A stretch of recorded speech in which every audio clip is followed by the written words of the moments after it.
Welcome to The Explainer. Today we are diving deep into the fascinating beat-by-beat story of your blood pressure. And believe me, it's so much more than just a number you see at the doctor's office. It's a living, breathing story of your body in action every single second. Okay, let's start with something you've probably felt. You just finished a great workout, you're feeling awesome, and then you get that brief little wave of lightheadedness. That seems kind of weird, doesn't it? But that feeling, it's actually a massive clue. It's going to help us unlock the incredible balancing act your body is pulling off 24/7. So here's our game plan. We're going to start with the basics. What even is blood pressure? Then we'll look at the gravity factor. From there, we'll see what happens when the engine's at work during exercise. And finally, we'll get to the bottom of that post-workout dip.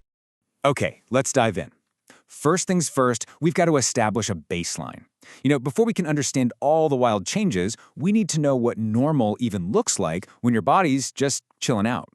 So what are we talking about here? Well, at its core, blood pressure is pretty simple. It's just the force of your blood pushing against the walls of your arteries. Think of it like the pressure in your home's plumbing. It's what makes sure all the good stuff, like oxygen and nutrients, gets delivered to every single part of your body. All right, so when you see a blood pressure reading, you've got two numbers. The top one, that's your systolic pressure. This is the peak force when your heart gives a big squeeze, thump, and pushes a powerful wave of blood out. It's the engine going full throttle for a split second. And the bottom number? That's the diastolic pressure. This is the pressure that's left in your arteries when your heart is relaxing and refilling, in between beats. It tells you a lot about how flexible and healthy your blood vessels are when things are quiet. And yeah, we've all seen that textbook perfect number, 120/80.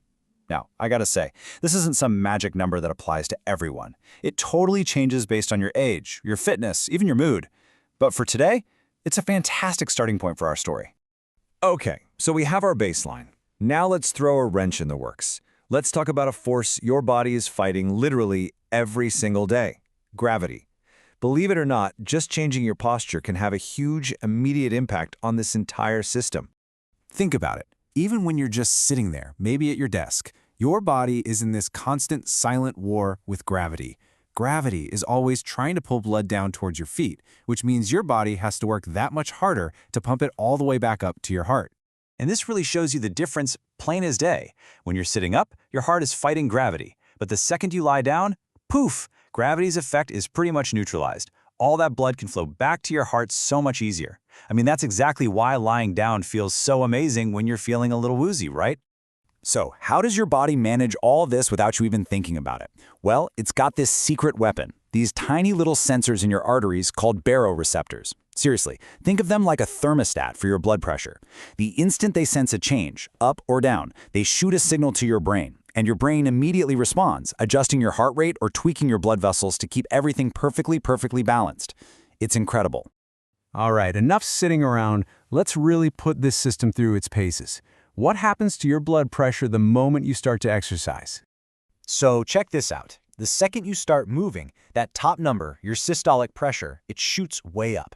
And this isn't just normal, it's absolutely essential. Your heart has to pump way harder and faster to get a massive flood of oxygen-rich blood to all those muscles that are screaming for it. But here's what's so cool. Look at the diastolic pressure, that bottom number. It barely moves. How is that possible? Well, your body is just ridiculously smart. While your heart is pumping like crazy, the little arteries inside your working muscles actually open wide. It's called vasodilation. They're creating a superhighway for all that extra blood to flow through, which cleverly keeps the overall pressure from getting out of control. And this, right here, is why regular exercise is such a game changer. You're basically upgrading your heart into a super efficient, more powerful engine. A well-trained heart can push out way more blood with every single beat. So, what does that mean? It means it doesn't have to work nearly as hard when you're just resting. And that's exactly why athletes have lower resting heart rates and fantastic blood pressure control. Okay, and that brings us to the grand finale, the final piece of the puzzle. What is going on the moment you stop exercising? And why do you sometimes get that little head rush? This whole thing has a name. It's called post-exercise hypotension, and it's this really fascinating chain reaction. So picture this. You stop exercising. Your heart rate starts to come down. That muscle pump in your legs that was helping shove blood back up to your heart, it stops too. But, and this is the key, those blood vessels in your muscles are still wide open from the workout.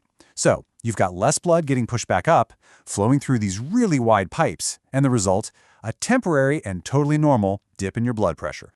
And this is where staying hydrated becomes absolutely 100% critical. See, when you exercise, you sweat. And where does that sweat come from? It comes directly from your blood plasma. So if you're dehydrated, your total blood volume is literally lower. Your body just has less stuff to work with to keep your pressure stable during that transition. So yeah, drinking enough water is pretty much the #1 way to help prevent that dizzy feeling. You know, this quote just nails it. Blood pressure isn't some fixed number etched in stone. It's a dynamic, constantly changing variable. It's a story that reflects your body's incredible moment-to-moment adjustments to, well, everything you do. It really makes you stop and appreciate just how complex and amazing your own body is, doesn't it? I mean, if it's managing this incredibly intricate dance of pressure and flow every single second without you even knowing, what other hidden battles is it fighting and winning for you right now?